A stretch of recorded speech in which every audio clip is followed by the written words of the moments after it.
जी नाज़रीन, तव्हांखे ॾेखारींदासीं त मलीर जे इलाइक़े PS 88 ते थींदड़ नंढी चूंड ते ओल्ड थाणे में असीं मौजूदु आहियूं, जिते ही तव्हां कारकुन पोयां मुंहिंजे ॾिसंदा हूंदव। PP जा कारकुन ऐं तहरीक लबैक पाकिस्तान जा जेके कारकुन आहिनि उहे तव्हांखे कैमरा जे अख सां ॾेखारींदासीं त आमो साम्हूं आहिनि।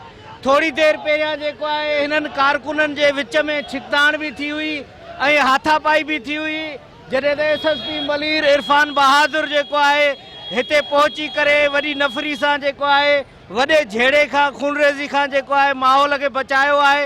तव्हांखे ॾेखारींदासीं त अञा ताईं जेको आहे ही तहरीक लबैक पाकिस्तान जा कारकुन आहिनि जेके पंहिंजो एहतजाज करे रहिया आहिनि, जॾहिं त उन्हनि जे साम्हूं पाकिस्तान पीपल्स पार्टी जा जेके कारकुन आहिनि उहे हिक ॿिए जे आम्हूं साम्हूं नारेबाज़ी करे रहिया आहिनि। थोरी देरि पहिरियां जेको आहे इन्हनि में वॾी छिकताण थी हुई, जंहिंखे जेको आहे पुलिस संभाले वरितो आहे।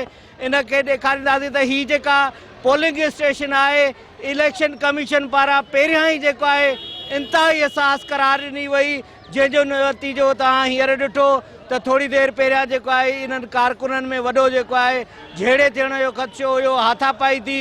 पुलिस अची करे जेको आहे हिन मामले खे रोकियो आहे।